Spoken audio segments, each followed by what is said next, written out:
good afternoon everybody. Ayan. Wala naman sanang ulan ngayon pero tinatigil kami, walang overtime. Kunting ambon lang naman kanina eh. Sayang. Wala na namang overtime. Open payroll pa naman namin ngayon. Sayang. Kaya guys, yung mga haligi na yan oh. Yan. Ang lalaki ng kawang. Yan. Yung isang haligi na yan. Ito. Tapos 4 na joint yan. Taas baba, 8 lahat. Yan. Yan ang hinihinang namin. Isang haligi lang, nakakaubos ako ng 2.5 karton na welding rod. Bali ano yun, mga 12 kilos. Yan, ganyan. Kaya yung kamay ko sobrang init na talaga. Namamanhid na. Napapasma na yata. Eh wala akong magagawa. Eh welder na ako ngayon.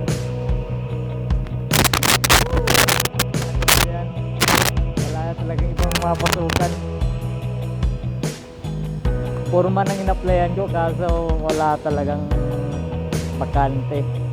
Mahirap na rin maghanap sa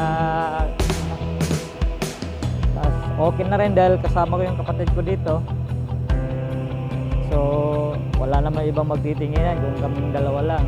Inabantayan namin ng bawat sa kaya mahirap na pagka nakasakto dito kapag sabi yung mga ugali ng mga tao talaga. Just dito panty kami sa bawat sa sakali na yun dito may matatawag ako, may tulong agad. Pero balik tayo sa trabaho namin guys. Yan o, naghahakot na naman sila ng may parlena na o, dumating yan, may parlena na, so mag-install na yata sila ng parlena at may mga ano na rin doon sa baba. May mga yero na rin dumating. Sana nga malagyan na nila ng bubong to para tuloy-tuloy ng ano, trabaho namin. Kasi napaka-arte na nila. Kunting ambon lang, tigil na kaagad yung trabaho eh. Samantala nung wala pa itong mga sahig na to, wala pa itong mga steel dig. Ngayon, ginaganahan ako mag-welding eh. Eh, ganun talaga siguro. Ewan ko lang, hindi ko rin alam kung anong nasa isip nila, bakit nagdesisyon sila na tigil yung trabaho. Eh medyo malayo-layo pa naman yata. Sabagay, talagang doon banda medyo madilim na oh.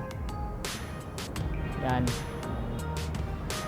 Mas okay na rin kaysa mandatanan ka sa itaas ng ulan. Pasmado na nga ako eh, mapapasma pa ulit. Baka bukas sana maganda na yung tempo natin, tuloy-tuloy yung trabaho para naman makabawi nung nakaraang linggo na 1 linggo kami walang pasok. Sobra naman talaga. Yung sasahurin ko nga ngayon 1,000 lang, 1,000 plus lang eh, kasi 2 araw lang. Bukas kung madagdagan ay wala na pala dahil open payroll, close payroll pala namin kahapon. Yan, tsaga-tsaga na lang. Babawi na lang sa susunod. Sana maintindihan ako ng mga anak ko. Eh, mahirap din namang hindi na ako kakain. So, kunti lang yung papadala ko sa kanila. Importante, buhay. So, yan mga guys. Sa susunod na araw naman, magsasaing pa ako. See ya.